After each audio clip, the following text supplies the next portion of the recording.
Jesus percorria as cidades e os povoados, ensinando e caminhando para Jerusalém.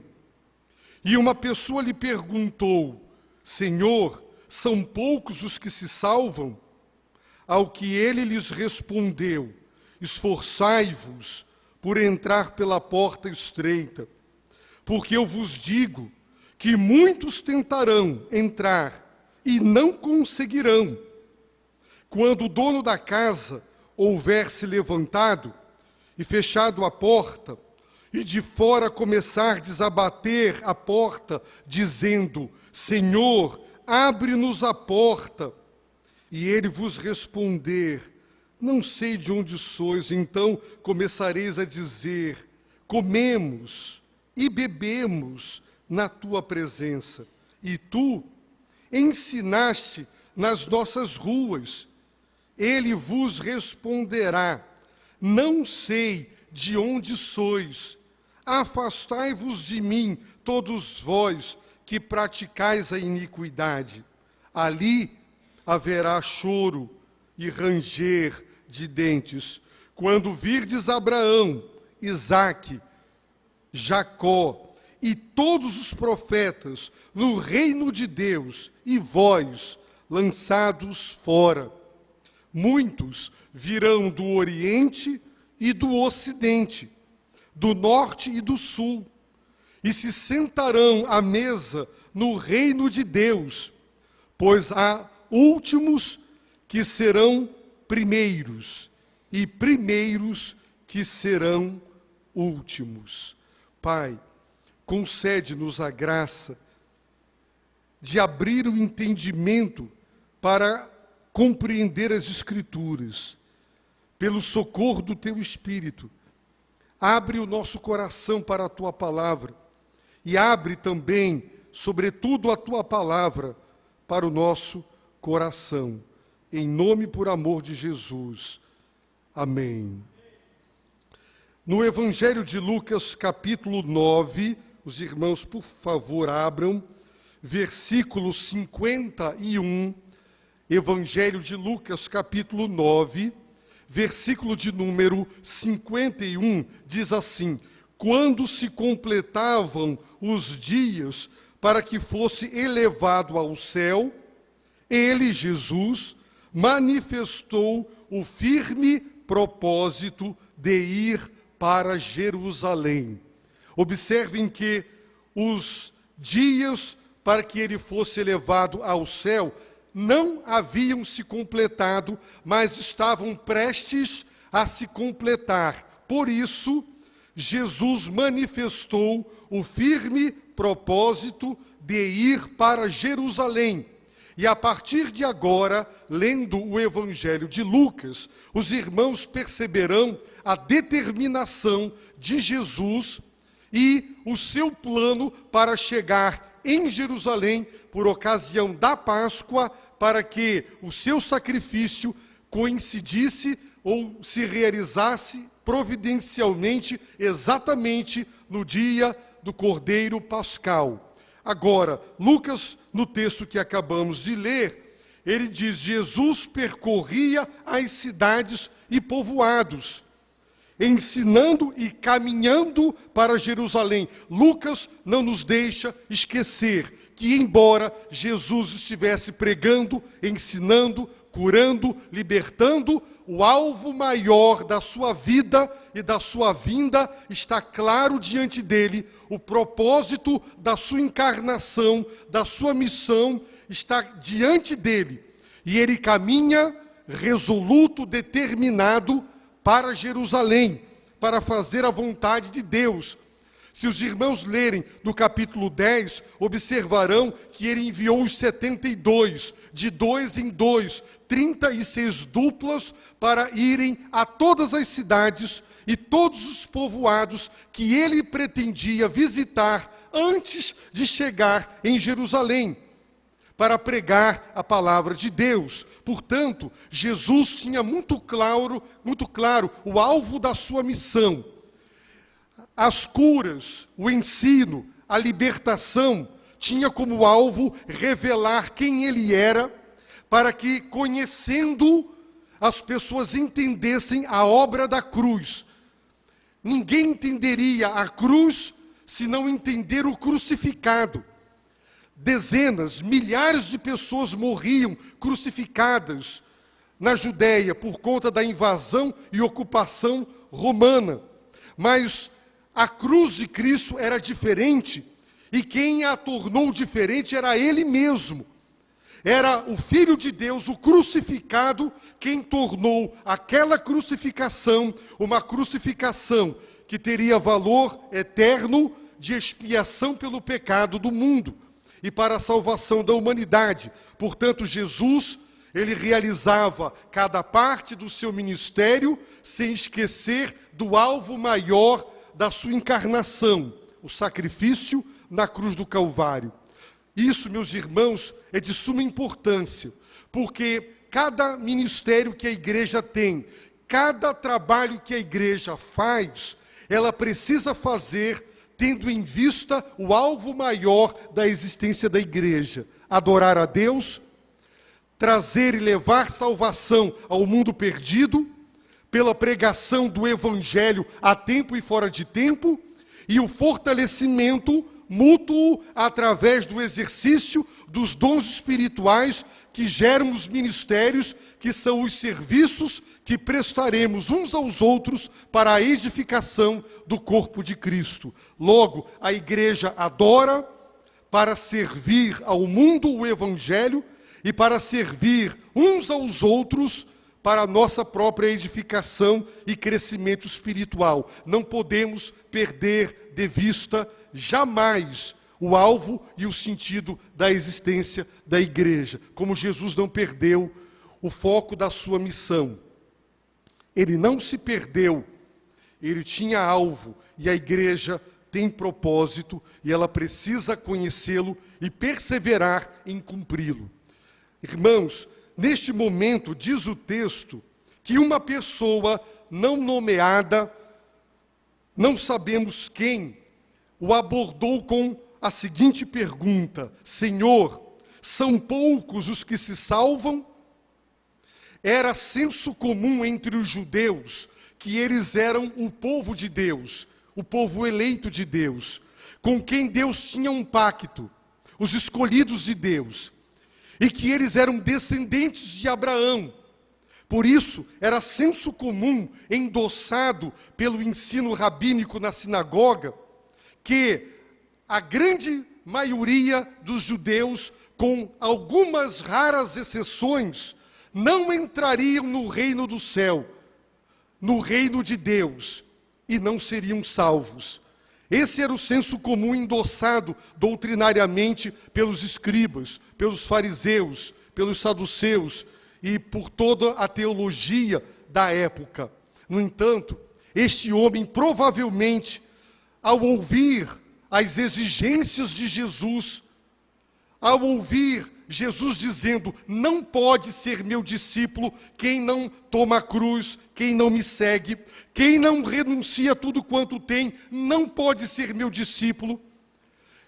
A reivindicação de amor maior, quem ama pai, quem ama mãe, quem ama filho, quem ama filha, mais do que a mim, não é digno de mim. Ao ouvir a pregação de Jesus, as exigências de Jesus, e o fato de que eram poucos os verdadeiramente fiéis, este homem percebeu que havia um choque de compreensão sobre a salvação.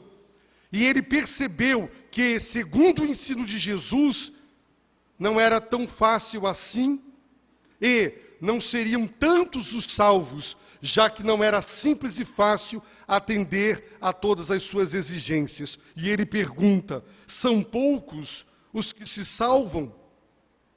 Os irmãos perceberão que Jesus não lhe responde, porque para Jesus, quantos serão salvos, se serão muitos, se serão poucos, isso não é relevante. O que é relevante é você que me pergunta sobre a quantidade dos salvos, se será uma quantidade pequena ou uma quantidade grande. Você é salvo? Você estará entre os salvos. Se eles forem muitos ou se eles forem poucos, você será um deles. Jesus, irmãos, não se perdeu em devaneios teológicos. Muito da teologia é questionamento que não edifica. As igrejas às vezes se perdem por questões secundárias, brigam, se desunem e se dividem por questões que não são essenciais. Jesus e o nosso Deus não existe para revelar curiosidades que vão satisfazer os nossos caprichos, as nossas vontades de saber isso ou de saber aquilo, aquilo que não agradou a Deus revelar. Portanto, é critério de Deus, nós devemos fazer silêncio. Jesus não responde, porque isso é irrelevante, mas ele diz àquele homem que o inquiriu, e a todos os que o ouviram, na segunda pessoa do plural, ele disse: esforçai-vos por entrar pela porta estreita. Esforçai-vos. Esse tipo de exortação, o modo é imperativo, portanto é uma ordem. Em segundo lugar, o tempo presente, eu tenho sempre dito isso aos irmãos, na língua grega, equivale ao gerúndio em nossa língua. Portanto, Jesus está dizendo: esforcem-se, não parem de se esforçar, continuem se esforçando todo o tempo todo, para entrar pela porta estreita. É uma ordem, esforçai-vos. No entanto, muita gente que não consegue perceber o equilíbrio das Escrituras fica em dúvida.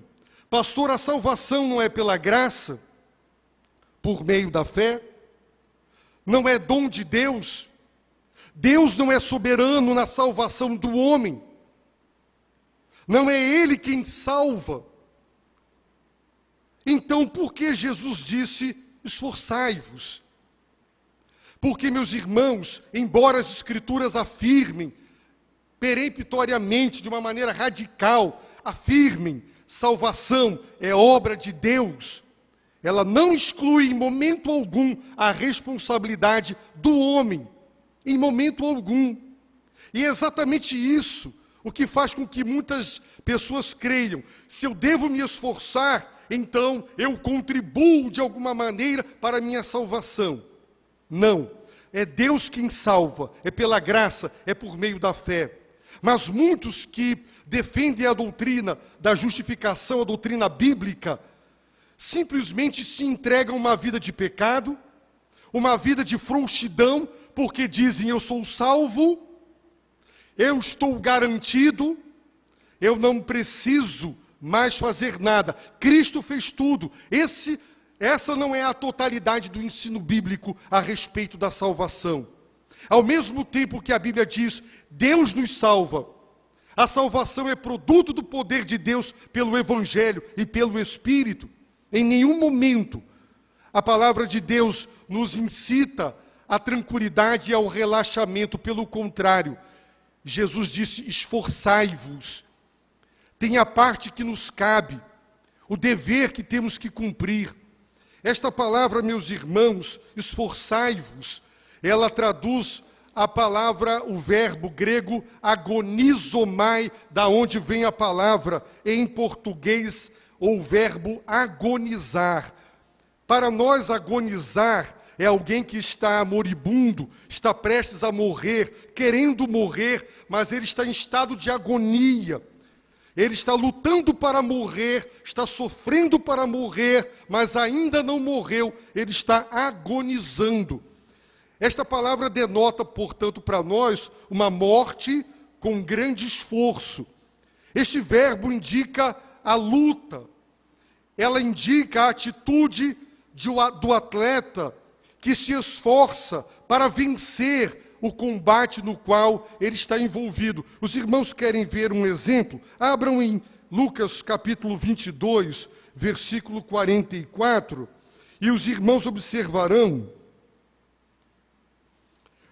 o sentido deste verbo em outros textos.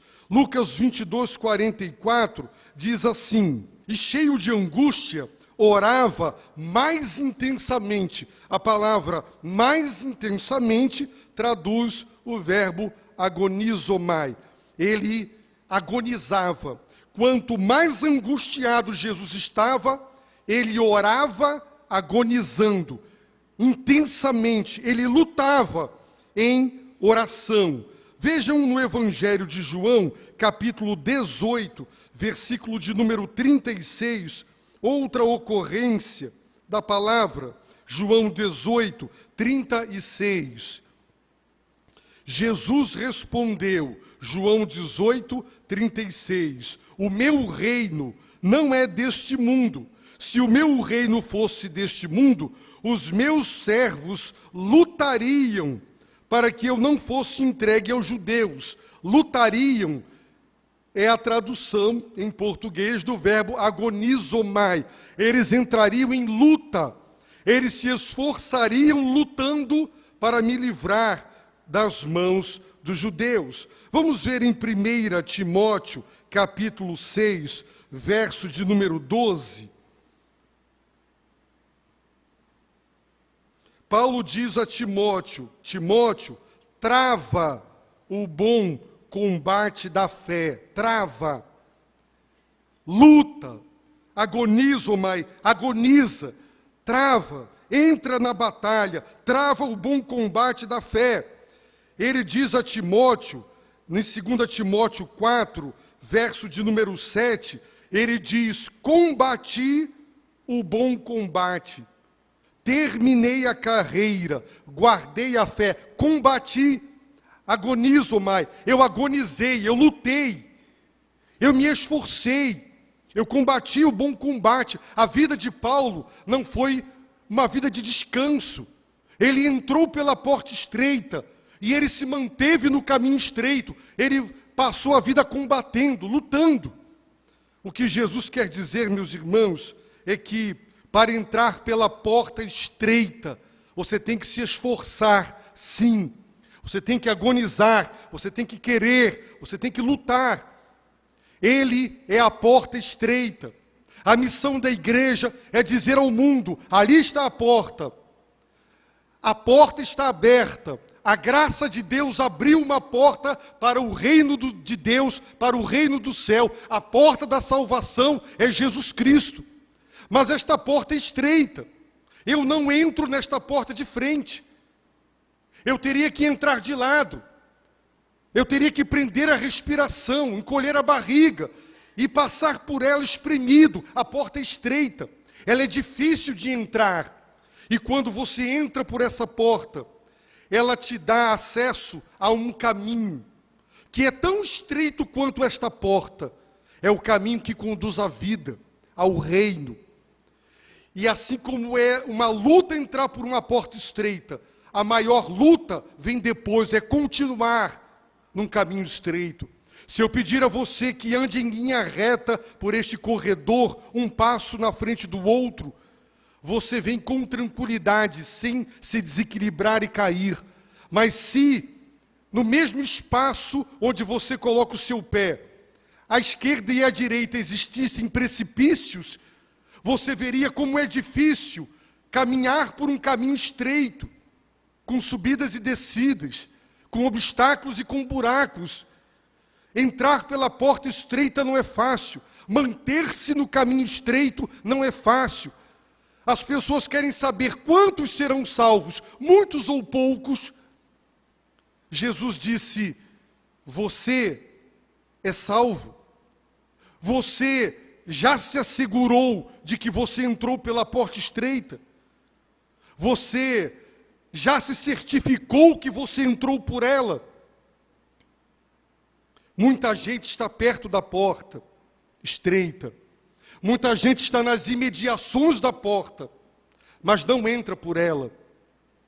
E Jesus está dizendo: se assegure disso.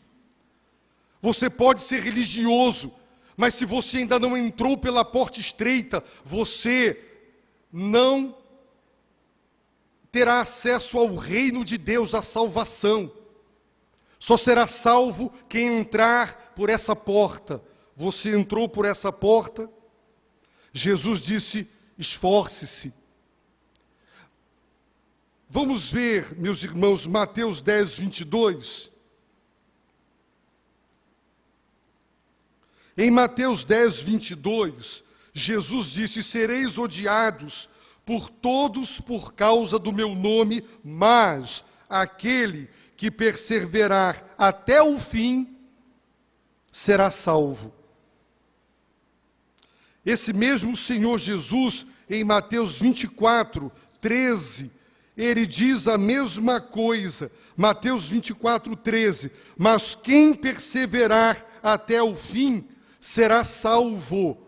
O Senhor nos salva, mas é meu dever perseverar.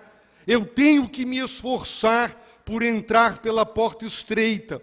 Ela é difícil, mas eu tenho que me esforçar por entrar, e eu preciso perseverar nessa porta.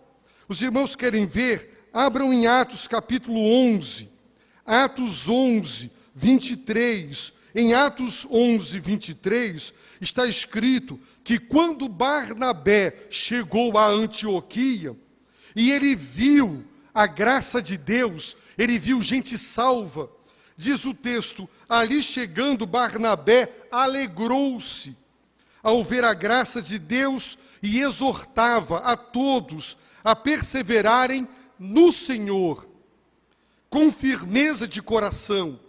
Os salvos precisam perseverar no Senhor. Agora, em Atos 13, 43, diz assim: e quando a reunião acabou, muitos judeus e gentios devotos, convertidos ao judaísmo, seguiram Paulo e Barnabé, os quais, falando-lhes, os encorajavam a perseverar na graça de Deus. Então, Barnabé exortou a perseverar no Senhor.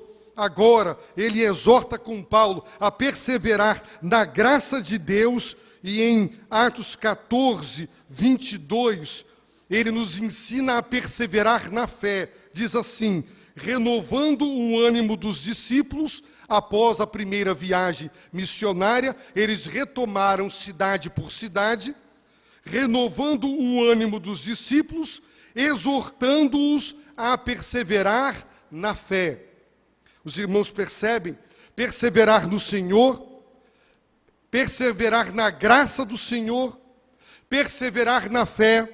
Aquele que perseverar até o fim será salvo. Os salvos perseveram. A evidência de uma obra redentora é a perseverança. Portanto, nós somos exortados a realizar a nossa salvação. Como? Perseverando na graça, na fé, no Senhor, na palavra, na oração, na santidade. Esforçai-vos. Jesus está dizendo, ele está dizendo para um grupo de pessoas que está preocupado com números, e ele está dizendo: você já entrou pela porta estreita? Você já se batizou? Você é membro da igreja? Eu quero lhe perguntar, você já entrou pela porta estreita? O fato de estar aqui, o fato de frequentar este lugar, de dar seu dízimo, de envolver-se com a obra de Deus, não o conduzirá ao reino do céu. Você já entrou pela porta estreita? Falando com meu filho, recentemente, você é salvo? Ele quis ficar chateado. Filho, não fique pensando que eu estou duvidando de você, ou questionando você. Eu quero saber se você entrou pela porta estreita. Porque você pode ser um bom rapaz, você pode ir à igreja, você pode tudo. Você não entrou pela porta estreita, só tem uma porta que dá acesso ao reino do céu, ao reino de Deus, à salvação. É a porta estreita, é Jesus Cristo. Você já entrou pela porta estreita? Se você está nas imediações da porta, você ainda não entrou. E Jesus está dizendo: esforce-se, porque a porta é estreita. Se a porta fosse larga, você não precisaria de esforço para entrar por ela. Jesus disse: quem não tomar a cruz e não me seguir, não pode ser meu discípulo. Ser discípulo significa entrar pela porta estreita. É linguagem metafórica. A porta estreita é Jesus, e ele disse: quem não toma a cruz, quem não se nega a si mesmo, quem não renuncia a tudo quanto tem, não pode ser meu discípulo. Irmãos, nós já vamos ver que os que ficarão de fora, haverá choro, haverá ranger de dentes. O choro é a dor, mas o ranger é a fúria, é a raiva, que os excluídos terão. Eles vão ranger os dentes de raiva, e eu penso que eles vão ranger os dentes pensando: aquelas igrejas não apontaram para a porta estreita, apresentaram para nós um caminho largo. Eles disseram que seguir Jesus era um caminho largo, era uma porta larga, era prosperidade, era bênção. Por isso que a parábola do semeador diz que 2 tipos de solos recebem com alegria a palavra, mas a perseguição e a tribulação por causa da palavra faz com que o indivíduo tropece e abandone a palavra. Outro grupo, as preocupações do mundo, os prazeres mundanos e o desejo de obter riquezas, dinheiro, faz com que abram mão da palavra. Irmãos, temos que nos esforçar para entrar pela porta estreita. Exige renúncia, exige negar a si mesmo. As pessoas não querem isso. Elas querem um Jesus que não exija, que não estabeleça como condição para segui-lo renúncia, sacrifício pessoal, abrir mão, pecado, abandonar, arrependimento, largar o que Deus reprova. As pessoas não querem a porta estreita. E as igrejas que transformaram Jesus em porta larga, essas pessoas que ficarão de fora, elas irão ranger os dentes de raiva, porque não pregaram para elas o verdadeiro evangelho. A nossa missão, meus irmãos, é apontar para Jesus, e apontar para Jesus com todas as exigências que Ele faz. Mas, pastor, se nós apresentarmos ao mundo tudo quanto Jesus exige, a igreja não vai crescer tanto. Quem é que aceita propostas como essa? Irmãos, a nossa missão não é resolver a quantidade de gente que vai ser salva ou não.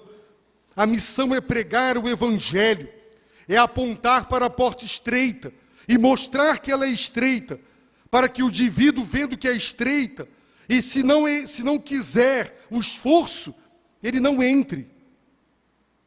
A porta é estreita, nunca foi fácil, não é, jamais será fácil ser cristão, ser discípulo, entrar pela porta estreita, permanecer no caminho estreito, nunca foi. Quem diz que é fácil ser cristão, não conhece as lutas contra o diabo, as lutas contra a nossa própria natureza decaída, a carne, a luta contra o mundo e os seus prazeres e as suas tentações, é luta o tempo todo. E nós temos que perseverar na graça, na fé, na oração, no nosso Deus, seguindo-o de perto. É luta, por isso Jesus disse: esforçai-vos, parem de ficar se preocupando se muitos ou poucos serão salvos. Assegure-se, certifique-se, você já entrou pela porta estreita? E Jesus disse: eu vos exorto assim, sabe por quê? Porque muitos tentarão entrar e não conseguirão. E ele explica por quê. Porque a oportunidade da graça em abrir a porta à encarnação de Cristo e abrir a porta estreita é por tempo limitado. As promoções dizem rápido, é por tempo limitado. O prazo se esgota. Jesus disse que o dono da casa, o dono do céu, o dono do reino, ele vai se levantar e ele vai fechar a porta. É Deus quem vai determinar quando a porta da graça de Deus, que oportuniza a cada pecador a chance de entrar por ela, ela vai ser fechada. E sabe o que vai acontecer?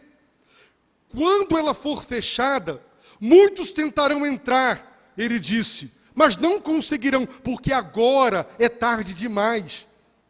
É tarde demais. E então eles começarão, eles dirão, Senhor, abre-nos a porta. Chamam Jesus de Senhor, mas nunca se submeteram ao senhorio dele. Abre-nos a porta. Ele vai responder, não sei de onde sois, não sei quem são vocês e nem a origem, de onde vocês procedem. Então começareis a dizer, Senhor, não nos conheces? Comemos, bebemos na tua presença. Tu ensinaste nas ruas. Eu fui aos cultos. Eu estive presente nos seminários, nos congressos. Eu estive envolvido com a tua obra. Como o Senhor não me conhece? Eu estou batendo, é óbvio. Alguém bate a porta. Quem é? A pessoa diz, é fulano, eu não te conheço, não sei de onde você foi. Você abre a porta para uma pessoa desconhecida? Não. Nós ensinamos as crianças, não abra a porta para ninguém. Você não conhece. Jesus está dizendo, eu não conheço vocês. E eles estão dizendo, comemos com você, bebemos com você, ouvimos o seu ensino. Como é que o Senhor não nos conhece? E ele diz, afastai-vos, não sei de onde sois, afastai-vos de mim, todos vós que praticais a iniquidade. Aqui está a explicação. Não quiseram entrar pela porta estreita, porque tinham que se esforçar, renunciar o pecado.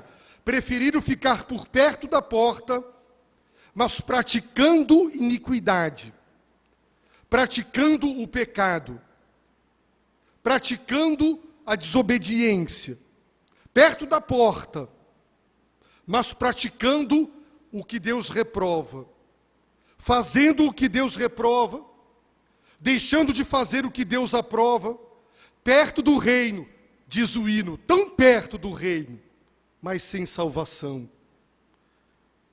Jesus está falando para os judeus. Eles diziam, nós somos o povo de Deus, o povo eleito. Nós somos descendentes de Abraão.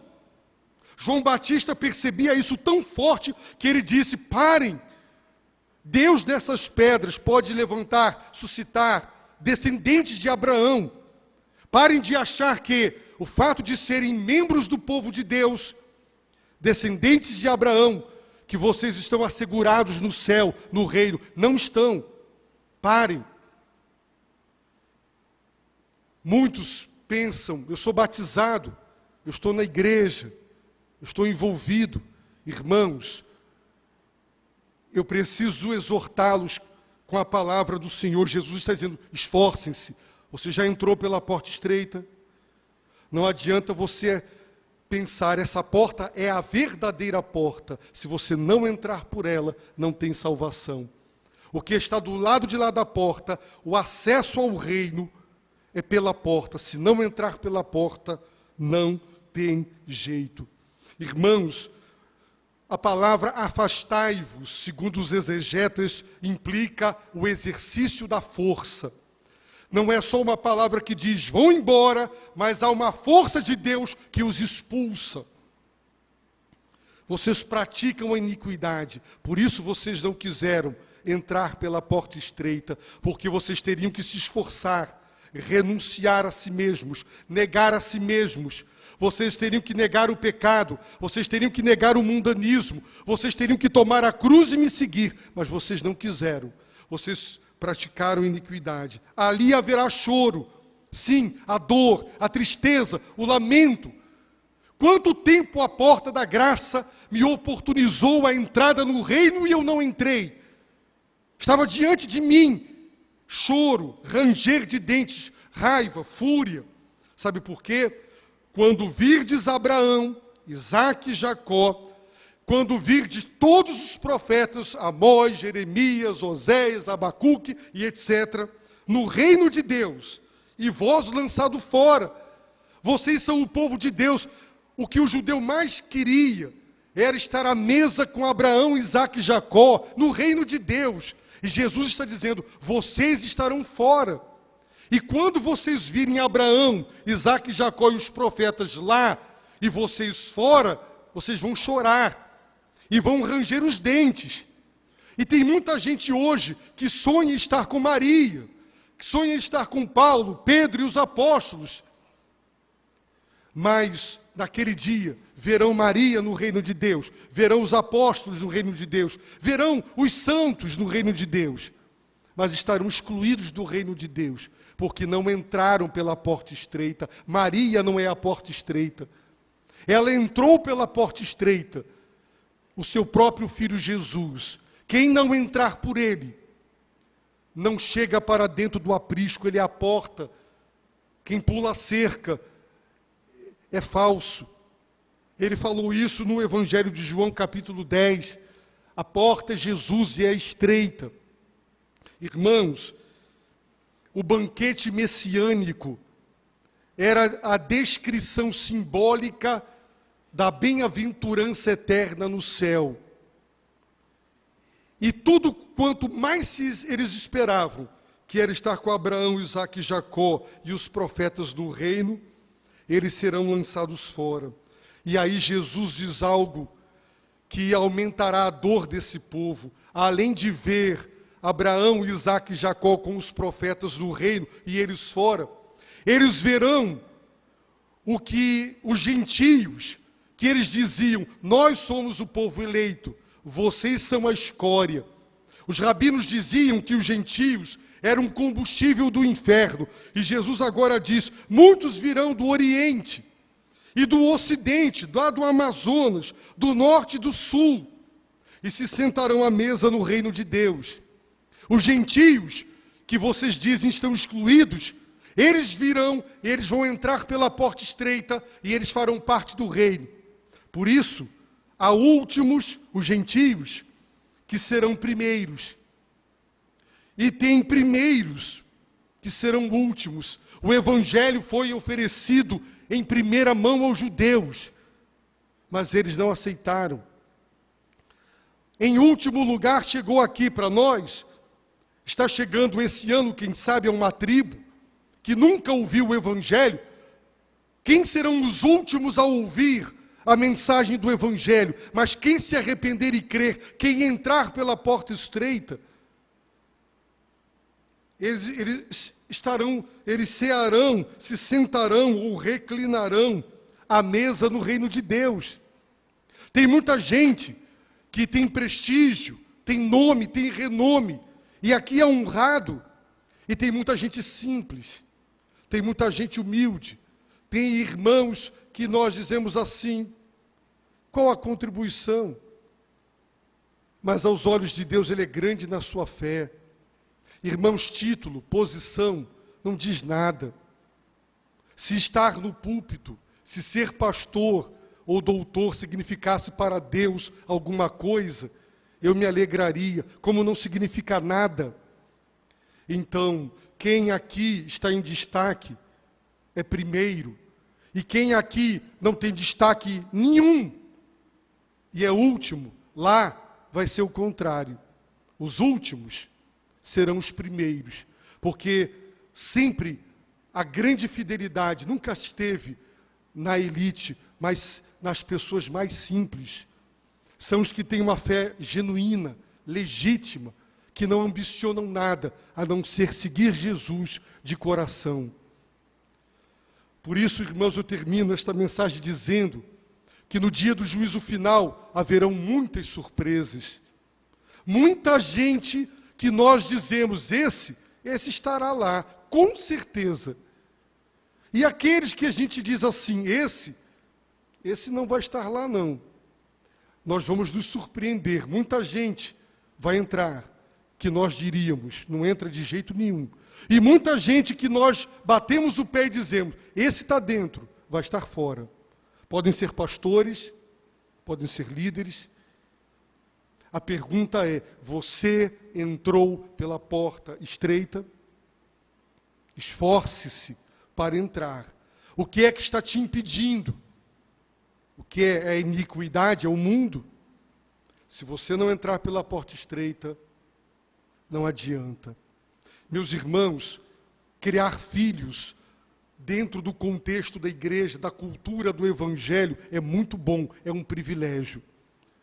Mas o perigo é que eles se acostumem pensando, isso aqui é a minha vida, é o meu contexto, Bíblia dentro de casa, culto, isso faz parte. Quem não entrar pela porta estreita não vai reclinar-se à mesa no reino de Deus, com Abraão, Isaque e Jacó, com Paulo, com Maria, com Pedro, com João e etc. Não vai. Então, muito cuidado com a religiosidade. Muito cuidado, pare de confiar em si, na sua religiosidade. Pare de confiar nas tradições. A minha família, o tataravô, o bisavô, eu sou descendente. Pare, entre pela porta estreita. O único acesso ao reino de Deus é a porta estreita. Que abre para o caminho estreito, eu recomendo que os irmãos leiam O Peregrino. O peregrino foge da cidade da destruição.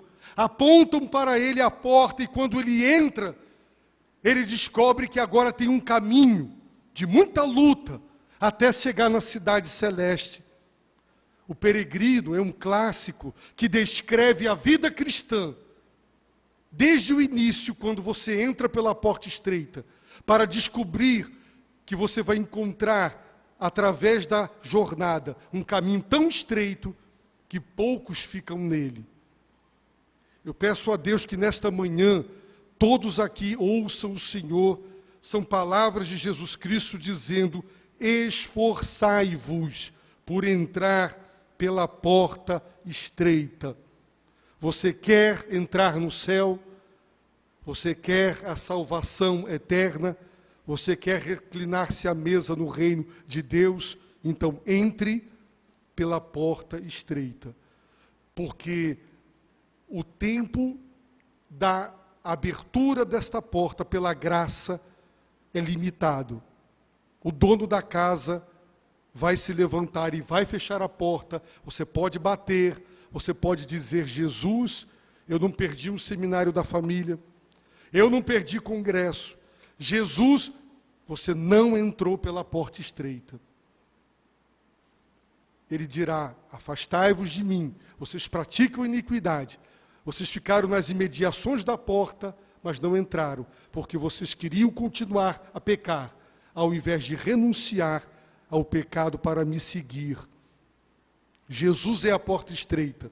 Ser discípulo é entrar pela porta estreita. Abaixe a sua cabeça, feche os seus olhos, ore, ore, peça misericórdia a Deus. Se você não entrou, esforce-se para entrar. O que é que está te impedindo? Se você já entrou, mantenha-se, persevere, realize a sua salvação.